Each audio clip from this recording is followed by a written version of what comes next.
All right, Greg. I think we are live. All right, well, good. Hey, everybody, it's Greg Harrelson here, of course, with my co host, Abe Safa, and we are going to just talk to you a little bit more, like we usually do on Tuesdays within the Facebook group. And we're going to talk about 5 things that you have to do in today's market. Abe, a lot of these people are coming off of a great conference. I know that they had the Unreal, Real Geeks Unreal, I like the unofficial Real Geeks conference. I think that's how he labels it. And I saw a lot of good pictures, comments, and whatnot. So if any of you are listening, feel free to put in like what was your best takeaway from that conference. I know Todd seemed to have done a good job. I've seen a lot of positive feedback. Um, Abe, it's a crazy market out there, and I love the title today and the conversation around things that you must do, that you have to do. And before we get started on our list of those things, I have to say this. And it's one thing that I've really shared with my agents on the coaching call today, and that is um, there's there's we have to put ourselves in position to get lucky. And in sports, there's some terms, that people use very often in sports. Like in soccer, they measure something called shots on goal. In baseball, they measure something called at bats. In basketball, they measure field goal attempts. In football, they measure pass attempts. And here's one thing that they know. Typically, the people that have the most attempts win the game. Not always. Somebody could have one attempt and score, and the other person could have 5 attempts and miss every one. But statistically speaking, the people who have the most attempts typically win because they just get lucky. You could make no attempts. In other words, you miss 100% of every shot you don't take. I could take 5 shots with my eyes closed and have a better chance of scoring than somebody can actually take no shots and have their eyes wide open. And me making one shot with my eyes closed would be me getting lucky. The people who get lucky do better than the people who do nothing. So when we're thinking about 5 things you have to do, the bottom line message is if you're not in action, you're cheating yourself from the opportunity of lucking out and getting that next deal. Right now, in a market that's transitioned, it's actually better to get lucky right now. But you got to be active. So where do you want to start, Abe? Yeah, but that's a big deal, Greg. Because look, especially in this kind of market, it's very easy to start questioning your skills, questioning your ability, because you feel like, man, I'm just banging my head against the wall. What I was doing 6 months ago and now is not working anymore. So it's very easy to get down on yourself and start to think that, okay, well, maybe it's just not going to work anymore, right? So you got to keep swinging. The law of averages is going to take over at some point. So just keep swinging, make more attempts, just trusting yourself. It's like if you're a batter and you're in a slump right now, you just got to keep swinging or keep shooting. You're going to get lucky. You're going to get back Yes. in the groove and build Yeah. momentum, but you got to stay active. All right. So 5 things Yes. right now you have to do in this, Yes. especially in this particular market, Greg. I think first on the list is keep a positive attitude. Look, we know things are rough out there. We Yeah. hear it. We talk to agents all around the country. Every single market just about is having a hard time right now relative to what it's been these last 2 years. So things have changed. There's no question about it. Okay. And frankly, they're probably going to get even worse over the next 6 to 9 months. Right. So you got to prepare Mm-hmm. yourself for that. You got to keep a positive attitude. Don't get sucked into the hype. Don't get sucked into the media, all the negativity, all the things. There's going to be business to be had. Okay. There's going to be a minimum. They're saying they don't think it's going to dip below 5 million homes nationwide, but it could be 4.8 million homes sold, right? So there's still going to be a lot of homes that are going to get sold over this period, no matter how slow it's going to get, no matter how doom and gloom it seems. Okay, so you got to keep a positive attitude. You got to get up, dress up, show up, and just not give up. So I think that's going to be key to get through this kind of market, Greg. I Mm. think would be the first step. Yeah. Yeah. And I want to. That's a great point, Abe. And here's a question that comes to my mind that I want to I want all of us, and I request all of you, challenge you all to kind of ponder. And that is, where is your current attitude keeping you from taking action? Where is your current attitude keeping you from taking action? An example could be this. If your mindset is, man, these buyers just aren't going to do anything with interest rates like this, that mindset will keep you from calling the people in your database right now. So where is your mindset, your attitude? Where is that mindset keeping you from taking action? And it could vary between amongst all of us. But my suggestion, just trust me on this coaching tip. Spend 5 minutes pondering that question. And then whatever your mindset, wherever your mindset is keeping you from taking action, change that immediately. Do the opposite. Take action. It's all about activity right now. It's not about anything but being active. Got to get lucky. The other one, Abe, another one here going on and moving on to the second one is being patient. You got to be patient. It took the market a while to it went from the market is good.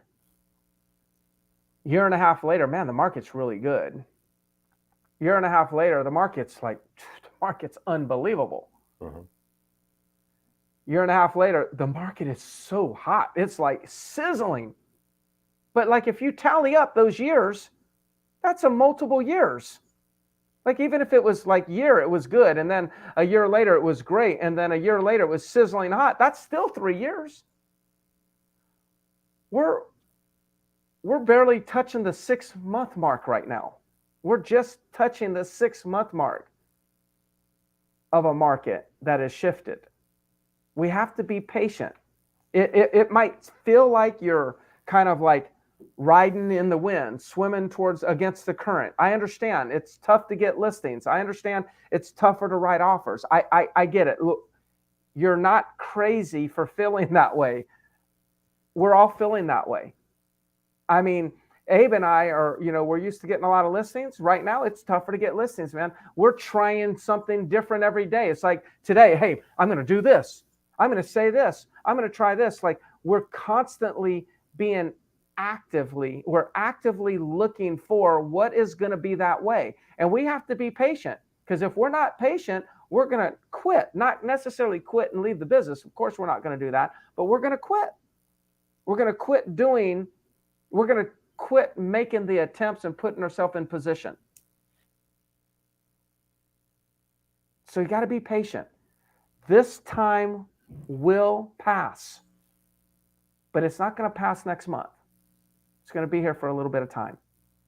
So whenever we accept this is our new normal and then go back and with a positive attitude and get to work, that's when everything will start to work out. Yeah, and on the topic of patience, be patient with buyers, be patient with sellers. Look, understand that they're really having a challenge right now. They're not just giving you smoke screens and objections. Like, all of a sudden they're paying top dollar and they're paying 7% interest rate. It's just not a good time for them to buy, right? So you got to be patient with them.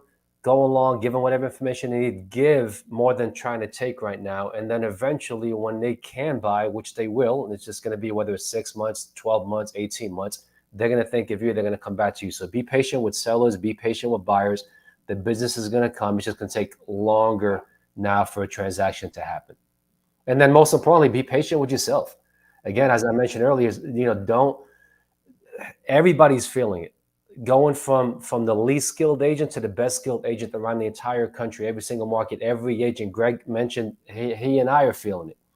So don't get down on yourself if things aren't clicking like they were clicking. Be patient and just ramp up your activity.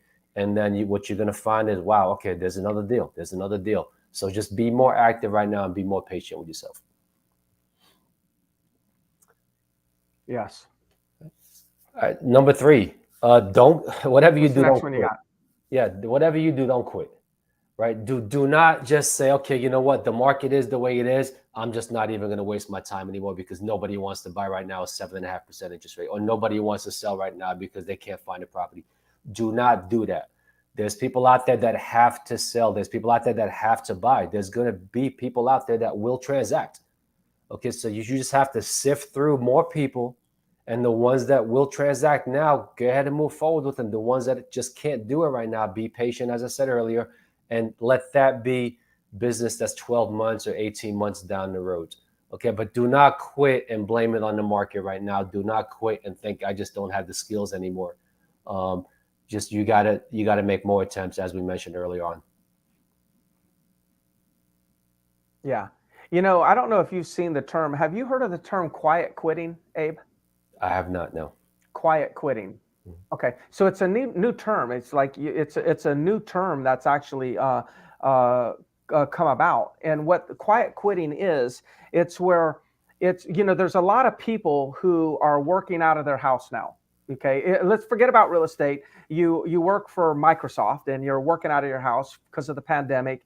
You know, you kind of like shifted. Now you're working out of your house, and you've just lost the fire, the motivation, the energy, but you're not quitting your job because you need the job, but you're just doing the bare minimum, getting by, making sure that you're doing the bare minimum to, like, you know, so you're not detected as somebody who has quit. So you're not in jeopardy of being fired, but you lost that just sheer desire and drive to go the extra mile to elevate your career and, you know, to get better results. They call that quiet quitting. They've actually quit, but they're still working for the company.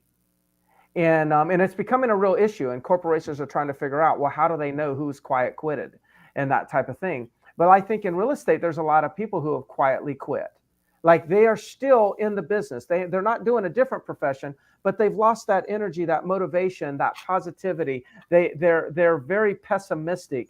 And that mindset, you know, back what we talked about, that attitude, that mindset keeps them from like waking up and taking charge and saying, I am going to do these activities, see if I can put myself in position to luck out. So when Abe says don't quit, some of you might say, well, I'm not quitting. I still go to work every day. Yeah, but are you alive, excited, full of energy, and attacking the day? Because if you're just going through the motions, the people are just going through the motions, those are the ones that they've actually quietly quit. And eventually, the market will probably force them to look at other options. That's happening in our industry right now. The next one, number 4, is constant, like this is not something that you should be starting. This is something that should have never ended. But for a lot of people, we got distracted and we have to kind of remind ourselves to go back to this. It's times like this in the market where you need to go back and learn all over again. As a matter of fact, Abe and I do a coaching program. It's called Agent Success Academy. And I've been training people on the listing presentation. And let me tell you, the listing presentation that I used 2 years ago is not the same listing presentation that we're training on right now. I totally changed it around 45 days ago. Completely changed the listing presentation. Threw away everything that I've learned. Of course, I still have the knowledge, but I then revamped it. I am learning it all over again, something new. Where, you know, so you have to look at this, like, what are the workflows you're using in Real Geeks? You know what? Learn, go try different things, learn something new. Go plug into podcasts. Listen to those Keeping Real podcasts with Real Geeks. Keep plugging into the different coaching options that Real Geeks gives you. We've got this coaching office. You got Dirk Zeller. You've got Todd doing the conference. Plug into all of it. You want to make sure that you're learning more today than you've been learning consistently over the last couple of years. Keep improving. Mm-hmm. You may have to do price reductions. You may have to talk differently to a buyer. Learn those conversations. Absolutely. What's the last one? Yeah. So last one is I think something that's hardly ever mentioned from real estate coaching is you got to take care of your health. Okay, it all starts with your health, and the reason I put this on the Mm. list is I've been sick for 2 weeks, and it was a reminder of like how everything becomes secondary when you're not healthy, right? So this is the time to really take control of your health. Whether if you've been wanting to lose weight for a while, don't wait till January 1st. Don't wait for that New Year's resolution that doesn't work. Okay, take control now. You've got to, as things get tougher, as things get more stressful, as if you have to work harder, you got to make sure that your health is there. Um, Kind of reminds me Yeah. of what is it, Rocky 3, where he had to fight the Russian, and what he went off to Siberia or something for training. Yeah. This is it. Oh yeah. You've got to go to where you need to go right now to get better, get tougher, get healthier, and be the best person, best agent you could possibly be. I think this is that. It all Yeah. stems from, look. That's where your energy is going to come from. Your Mhm. attitude, your energy, all of that's going to come from how you feel. And if you don't Yeah. feel good, then chances are you're not going to produce good results. Yeah. So I don't mind giving everybody or requesting everybody do a homework assignment. Everybody go watch Rocky 2 and 3. Mhm. So because you need to see him lose in that real nice facility that he trained in, because that's kind of like our hot market. You need to see him lose because he got soft during that hot time when he was on the top of the world, and it got to his head. And then the next one where Abe's talking about, I believe he goes to Siberia and he's working out, changes everything, and he comes back and win. Hey, look, that's us. We got a little bit soft. We did. As an industry, we did. No, just nothing to be ashamed of. But in order to kind of like thrive in this next market, we got to go back to the roots. And yes, health, mindset, that attitude, taking action, all of these things matter. So those are 5 things that you got to do. You don't have to, but I would recommend that you do them. And if you just like, if you think about this, there's no downside to implementing what we said today. Take the challenge. There's no downside. And then put yourself in position to luck out. All right. If y'all have any questions or whatnot, Kirk says exactly, wealth you can obtain, but without good health, you'll never obtain. Not at the level you want. Listen, you got to have, we just got to focus on it. We're all living different lives in different worlds. But just focus on strengthening your mind, body, spirit, and everything else right now. All right, Abe, that's a wrap. If you all have any questions, you reach out to us in the comment section of the post of this video, and then we will be at you or be back with you next week. Thanks, Abe. Thank you all for watching.